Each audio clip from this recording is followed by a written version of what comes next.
तो बढ़ते कोरोना संक्रमण पर एक्शन में मुख्यमंत्री योगी आदित्यनाथ। लखनऊ में कैबिनेट मंत्रियों के साथ की चर्चा। तो कोरोना की रोकथाम की रणनीति पर मंथन। ज्यादा से ज्यादा कोविड टेस्टिंग कराने पर जोर। कैबिनेट में कोविड कंट्रोल पर मुख्यमंत्री योगी आदित्यनाथ ने की चर्चा। लखनऊ में कैबिनेट मंत्रियों के साथ बैठक। कोरोना की रोकथाम को लेकर रणनीति पर मंथन। ज्यादा से ज्यादा कोविड टेस्टिंग कराने पर जोर। बढ़ते कोरोना संक्रमण पर एक्शन में मुख्यमंत्री योगी आदित्यनाथ।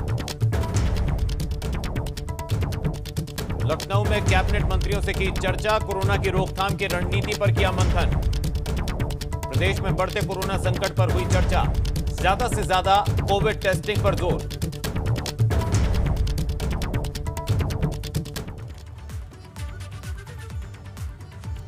देश के कई राज्यों में कोरोना संक्रमण की विस्फोटक स्थिति के बाद जहां नाइट कर्फ्यू समेत कई तरह की रोक लगाई गई है, तो वहीं दूसरी तरफ इसको लेकर राजनेताओं की चिंताएं भी बढ़ गई हैं। कांग्रेस की अंतरिम अध्यक्ष सोनिया गांधी ने कोरोना के चलते देश में बनी गंभीर स्थिति को लेकर प्रधानमंत्री नरेंद्र मोदी को पत्र लिखा है। पत्र में सोनिया गांधी ने पीएम मोदी से कहा कि संक्रमण की स्थिति और मामलों में बढ़ोतरी पर विचार करते हुए राज्यों को कोविड-19 टीकों का आवंटन किया जाए। इसके साथ ही कोविड-19 के मामलों में तेज बढ़ोतरी के बीच सोनिया गांधी ने प्रधानमंत्री मोदी को चिट्ठी लिखकर कहा कि उम्र के बजाय जरूरत के आधार पर लोगों के टीकाकरण की अनुमति दी जाए।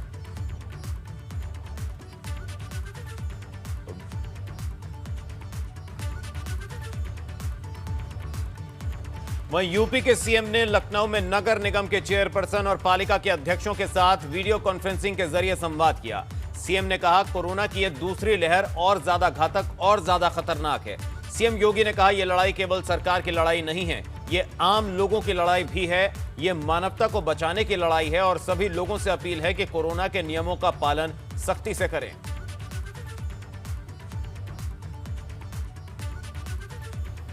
बाहर से आने वाले सभी जो भी लोग हैं या जो संक्रमित हैं उनका कांटेक्ट ट्रेसिंग और फिर उनका 100% टेस्टिंग की दिशा में उसको आगे बढ़ाने की कार्रवाई करना, स्वच्छता और सैनिटाइजेशन को तेजी के साथ आगे बढ़ाने में योगदान देना, जिसमें सोडियम हाइपोक्लोराइड घोल के सैनिटाइजेशन के साथ ही ब्लीचिंग पाउडर, मेलाथियान डस्ट, चूना आदि के छिड़काव की कार्रवाई को तेजी के साथ आगे बढ़ाना, क्योंकि ये केवल हमारे लिए कोरोना के संक्रमण को ही रोकने के लिए नहीं योगदान देगा, बल्कि बरसात में डेंगू, इंसेफ्लाइटिस, मलेरिया और अन्य विषाणु जनित तमाम उन रोगों से भी बचाव में इसकी बड़ी भूमिका होती है।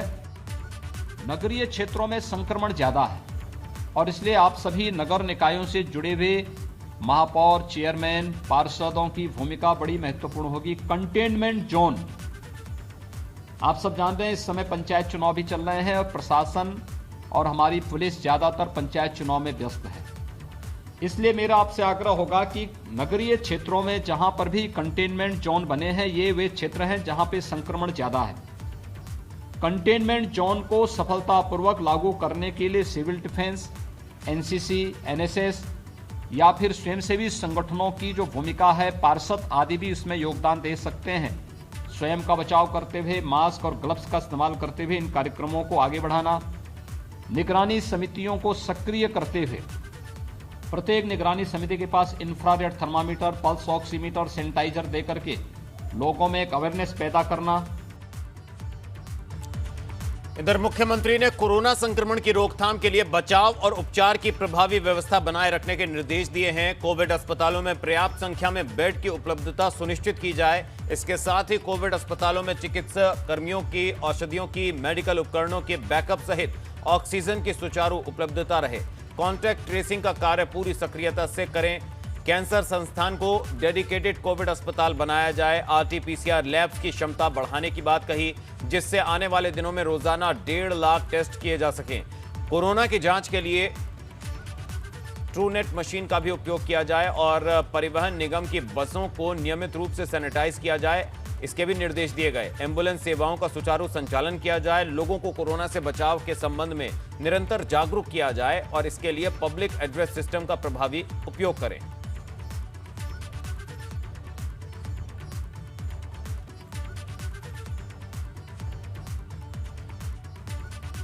तो यूपी में कोरोना का ग्राफ तेजी से बढ़ रहा है। आइए आपको कुछ जिलों के आंकड़े दिखाते हैं। कुछ जो आंकड़े हैं वो वाकई अपने आप में भयावह हैं। तो ये आंकड़े आपके सामने। कुल मरीज फर्रुखाबाद में 5096, आगरा में 11602। तो जिलों के साथ वहां मरीजों की कितनी संख्या है उस पर एक नजर डालिए आप। कुल मरीज सोनभद्र में 5993, भदोही में 2607। किस जिले में कोरोना के कितने मरीज? देवरिया बात करें तो 7269 मरीज, अंबेडकर नगर में 2082। महामारी का कहर और दूसरी लहर में किन जिलों में घातक स्थिति है और किन जगह पर जो है एहतियात बढ़ती जा रही है, इन तस्वीरों को, इन आंकड़ों को देखकर समझ में आ जाएगा। यूपी की राजधानी लखनऊ में कोरोना संक्रमण इस कदर तेजी से फैल रहा है कि मरने वालों का आंकड़ा लगातार बढ़ रहा है। हालात ये हो गए हैं कि राजधानी के शमशान घाट में अंतिम संस्कार के लिए 8 से 12 घंटे तक का इंतजार करना पड़ रहा है। तो वहीं कब्रिस्तान में भी मुर्दे दफन करने के लिए किल्लत होने लगी है।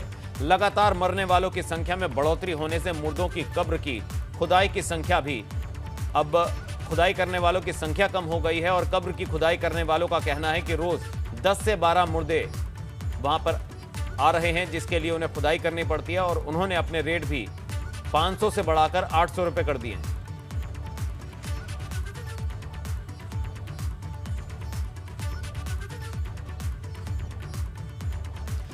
तो प्रदेश में कोरोना के आंकड़े तेजी से बढ़ रहे हैं। प्रदेश में सक्रिय मामलों की संख्या 81,576 हो गई है। कल प्रदेश में 1,93,369 सैंपल की जांच की गई, जिनमें से 89,000 से ज्यादा सैंपल की जांच आरटी-पीसीआर के जरिए की गई और अब तक प्रदेश में 3,69,000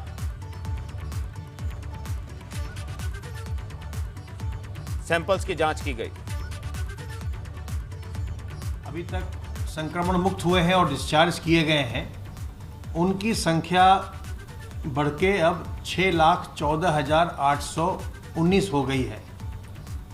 कोविड संक्रमित व्यक्तियों में से कुल 9,224 लोगों की मृत्यु हुई है। कल प्रदेश में 1,93,379 सैंपल्स की जांच की गई और इनमें से 89,000 से ज़्यादा टेस्ट आरटी-पीसीआर के माध्यम से किए गए। कुल मिलाकर अब तक प्रदेश में 3,69,54,537 सैंपल्स की जांच की जा चुकी है। हम सभी को सावधान रहने की आवश्यकता है। भीड़-भाड़ से बचे रहें, मास्क का निरंतर उपयोग करें और हाथ धोते रहें। किसी भी सतह को अगर छुएं तो हाथ धोते रहें। माननीय मुख्यमंत्री जी द्वारा स्वयं पूरे कोरोना नियंत्रण की जो रणनीति है उसकी प्रतिदिन समीक्षा की जा रही है। टीम 11 की प्रतिदिन समीक्षा हो रही है, आज भी समीक्षा हुई है और हर तरफ से सभी व्यवस्थाएं सुनिश्चित की जा रही हैं। तो यूपी में बढ़ते कोरोना के आंकड़ों के बाद अब जगह जगह सैनिटाइजेशन का काम शुरू हो गया है और इसी कड़ी में राजधानी लखनऊ के चारबाग रेलवे स्टेशन को सैनिटाइज किया गया। इसके अलावा राजधानी में कई इलाकों में सैनिटाइजेशन का काम हुआ। लखनऊ में बीते 24 घंटे में 3,892 केस सामने आए हैं और यह आंकड़ा लगातार बढ़ता ही जा रहा है।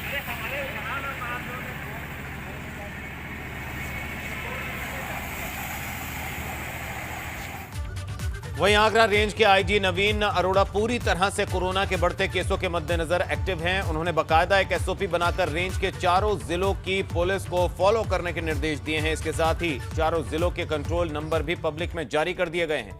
आईजी का कहना है कि बड़े स्तर पर मास्क चेकिंग का अभियान चलाया जा रहा है, साथ ही सोशल डिस्टेंसिंग ठीक ढंग से फॉलो हो, इसके लिए भी दिशा निर्देश जारी किए गए हैं। कोविड की जब पहली लहर आई थी तो लखनऊ में हम लोगों ने बहुत ऐतिहासिक काम किए थे। उसी समय कमिश्नरेट नया नया आया था और सामुदायिक पुलिसिंग को, जनता को जोड़ने के लिए, पुलिस के साथ लोगों को समन्वय स्थापित करने के लिए एग्जॉस्टिव काम किए थे। उस अनुभव को मैं यहाँ आगरा लेके आया हूँ और पहले हमने सबसे पहले पुलिस को एक ब्रीफिंग, डीब्रीफिंग, रिहर्सल, ट्रेनिंग का एक प्रपोजल रखा है कि पहले हम अपने आप को देख लें, समझ लें, जो कि हमने लखनऊ में किया था। पहले अपने आप को तैयार करें, सारे गाइडलाइंस का खुद पालन करें ताकि कोई हम पर उंगली ना उठा सके। और वैसे भी जब कोई गाइडलाइंस इंश्योर कराता है तो सबसे पहले उसकी जिम्मेदारी होती है कि वो खुद उन नियमों का पालन करे। इसको लेके पुलिस कर्मियों के लिए एक एग्जॉस्टिव गाइडलाइंस जारी की गई हैं और उसमें उनको सारे तरह के प्रिकॉशंस बताए गए हैं कि आपको मास्क पहनना है, सैनिटाइजर का प्रयोग करना है, ग्लव्स पहनना है, फेस शील्ड का यूज़ करना है। वहीं कोरोना के बढ़ते मामलों के बीच रूस की स्पुतनिक 5 वैक्सीन को भारत में इमरजेंसी इस्तेमाल के लिए मंजूरी मिल गई है। CDSCO विशेषज्ञ समिति ने वैक्सीनेशन को मंजूरी दी है और अब भारत के औषधि महानियंत्रक DCGI की औपचारिक मंजूरी जरूरी होगी। तो पिछले दिनों भारत दौरे पर आए रूस के विदेश मंत्री सर्गेई लावरोव ने कहा था कि रूसी पक्ष ने भारतीय कंपनियों के साथ कोविड-19 रोधी स्पुतनिक 5 टीके की 70 करोड़ खुराक के उत्पादन के लिए कई अनुबंध किए हैं। अब इस वैक्सीन को मंजूरी मिली है और इस वक्त भारत में इस समय भारत बायोटेक की कोवैक्सीन और ऑक्सफोर्ड एस्ट्राजेनेका की कोविशील्ड वैक्सीन 45 साल से ज्यादा उम्र के लोगों को दी जा रही है।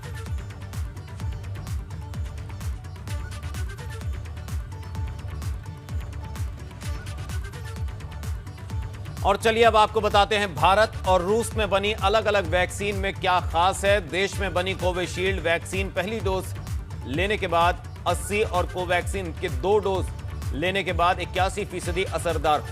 वहीं स्पुतनिक वी ट्रायल की पहली डोज ही 91.6% असरदार पाई गई है। इस वैक्सीन का काम शरीर में पहले से मौजूद एंडेनो वायरस को नष्ट करना है ताकि संक्रमित व्यक्ति गंभीर श्वसन रोग का शिकार न हो। रूस के गमलेया रिसर्च सेंटर में विकसित वैक्सीन स्पुतनिक वी का ट्रायल देश में हैदराबाद की जानी मानी कंपनी डॉक्टर रेड्डी लैबोरेटरीज ने किया है। यह तीसरी वैक्सीन है जो भारत में कोरोना के खिलाफ जंग में मददगार साबित होगी।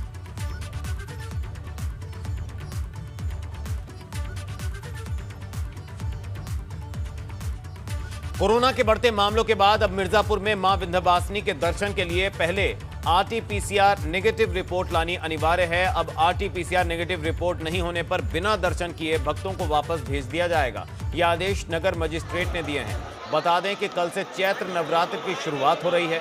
नवरात्रि में मां विंध्यवासिनी दरबार में लाखों श्रद्धालुओं की भीड़ मंदिर में जुटती है। ऐसे में SDM ने यह घोषणा की है, ये ऐलान किया है, ये निर्देश दिए हैं कि बिना कोविड-19 नेगेटिव रिपोर्ट के श्रद्धालु अब दर्शन नहीं कर पाएंगे।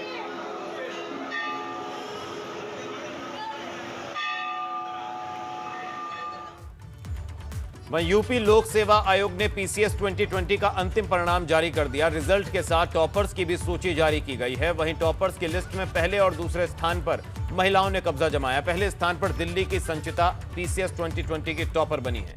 वहीं मेरिट में दूसरे स्थान पर लखनऊ की शिवाक्ष दीक्षित रही। हरियाणा के मोहित रावत तीसरे स्थान पर रहे। बता दें PCS के 487 पदों पर भर्ती के लिए 845 अभ्यर्थियों ने इंटरव्यू दिया था। इसमें 476 पदों पर योग्य अभ्यर्थियों का चयन किया गया।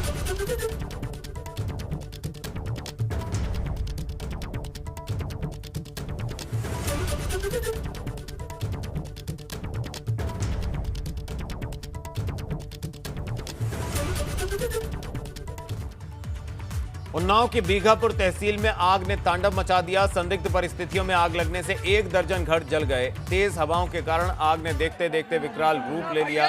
सूचना पर पहुंची फायर ब्रिगेड की टीम ने कड़ी मशक्कत पर आग पर काबू पाया। वहीं आग से अब तक करीब 10 लाख के नुकसान का अनुमान जताया जा रहा है। आग बुझाने में कई ग्रामीण बुरी तरह झुलस गए। मामला बीघापुर तहसील के संगनखेड़ा गांव का है।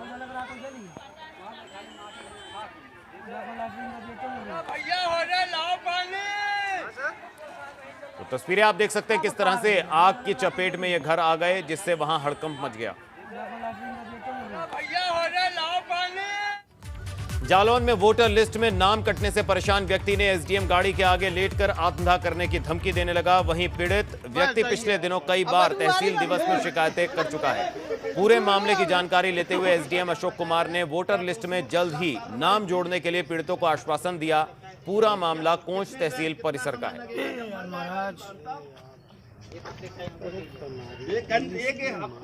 अब खबरें देवभूमि उत्तराखंड से, जहां कोरोना का कहर वहां भी बढ़ता जा रहा है और कोरोना के खौफ के बीच हरिद्वार महाकुंभ का आयोजन किया गया।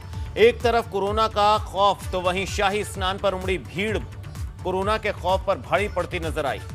तो कुंभ के शाही स्नान की 8 अलग अलग तस्वीरें आपके सामने। आज धर्मनगरी में कैसा रहा नजारा, ये आप इन 8 तस्वीरों के जरिए समझ सकते हैं। कोरोना के खौफ के बीच भी धर्मनगरी हरिद्वार में इतनी भीड़ थी कि मानो सबने कोरोना को भुला दिया है। संतों की तरफ से गंगा में डुबकी लगाई गई और कोरोना के खात्मे के लिए मां गंगे से प्रार्थना की गई।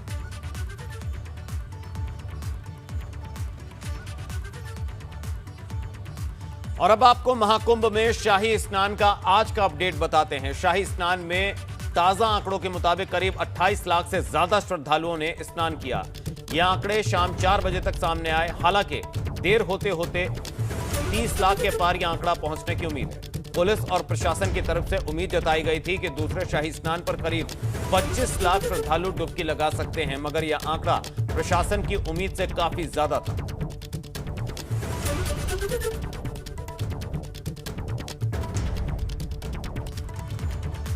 कोरोना के खौफ के बीच हरिद्वार में दूसरा शाही स्नान संपन्न हो गया। अब आपको दिखाते हैं कि अखाड़ों का शाही स्नान किस तरह से हुआ और हरिद्वार में शाही स्नान के दौरान कैसा नजारा था।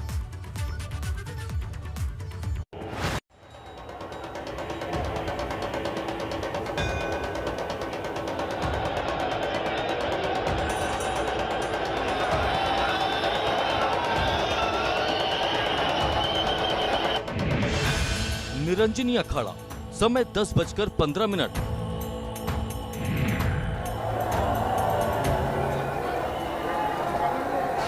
हरिद्वार महाकुंभ में दूसरे शाही स्नान की शुरुआत निरंजनी अखाड़ा के नगा साधुओं के स्नान के साथ हुई। सुबह 10:15 पर निरंजनी अखाड़े के साधु हर की पैड़ी पर पहुंचे और गंगा में आस्था की डुबकी लगाई।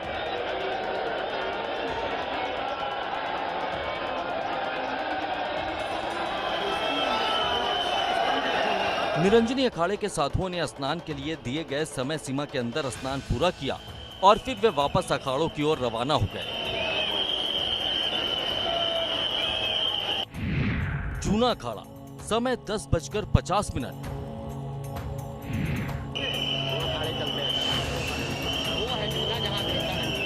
इसके बाद जूना अखाड़ा के संतों की बारी आई। जूना अखाड़ा के संत 10:50 पर स्नान के लिए पहुंचे।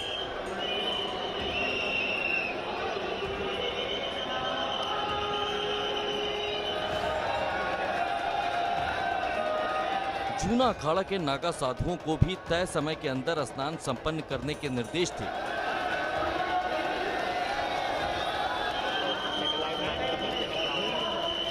जूना अखाड़ा के संतों ने भी क्रम और समय के मुताबिक स्नान संपन्न किया और वो वापस अपने अखाड़े की तरफ कूच कर गए।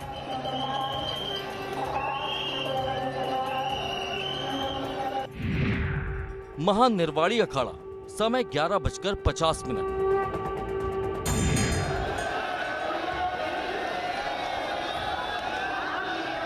इसके बाद महानिर्वाणी अखाड़े के स्नान की बारी थी। 11:50 पर महानिर्वाणी अखाड़ा स्नान करने पहुंचा।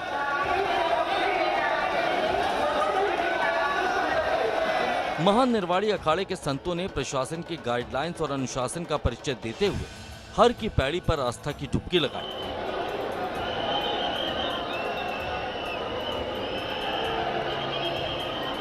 वहीं स्नान के बाद सभी नागा साधु अपने गंतव्य के लिए रवाना हो गए।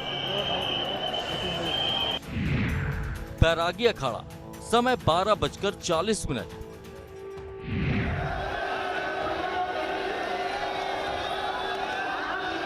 12:40 पर बैरागी अखाड़े के संत भी स्नान करने पहुंचे। दोपहर का समय था, गर्मी भी बढ़ गई थी, मगर मां गंगा के निर्मल जल में जैसे ही नागा साधुओं ने डुबकी लगाई, हर हर गंगे के जयकारे गूंजने लगे।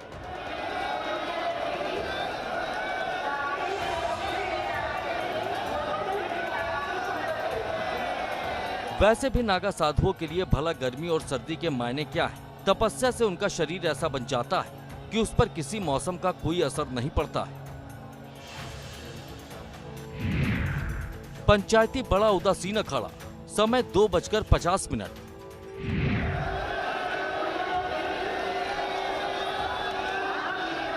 बैरागी अखाड़े के बाद पंचायती बड़ा उदासीन अखाड़े के संतों ने भी स्नान किया, मगर दोपहर होते होते व्यवस्था थोड़ी कमजोर नजर आने लगी। समय से घाट खाली न होने से पंचायती बड़ा उदासीन अखाड़ा नाराज हो गया और साधु चंडी घाट पुल पर धरने पर बैठ गए। पंचायती बड़ा उदासीन अखाड़े के स्नान के लिए 2:50 का वक्त तय किया गया था। बाद में किसी तरह से मेला प्रशासन के समझाने पर पंचायती बड़ा उदासीन अखाड़े के संत स्नान करने पहुंचे।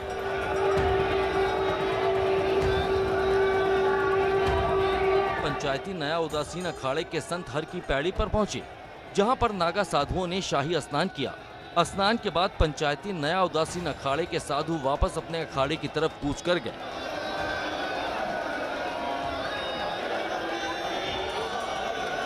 और सबसे आखिर में निर्मल अखाड़े के स्नान की बारी थी।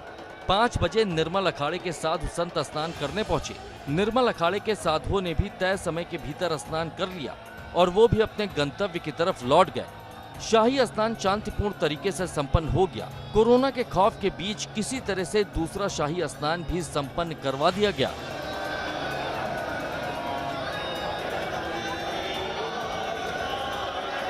एबीपी गंगा के लिए हरिद्वार से अजित सिंह राठी और प्राची पराशर की रिपोर्ट।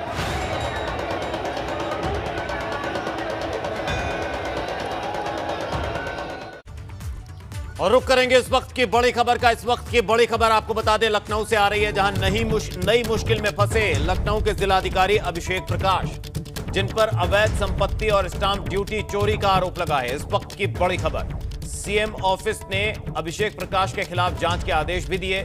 बलिया सांसद वीरेंद्र सिंह ने की थी शिकायत। लखीमपुर खीरी और बरेली में अवैध संपत्ति खरीदने का आरोप। और ज्यादा जानकारी के लिए अपडेट के लिए रुक करेंगे लखनऊ से सहयोगी अनुभव शुक्ला हमारे साथ जुड़ चुके हैं। अनुभव, आपसे जानना चाहेंगे किस तरह की मुश्किलों में फंस गए हैं लखनऊ के जिलाधिकारी और क्या आरोप है उन पर?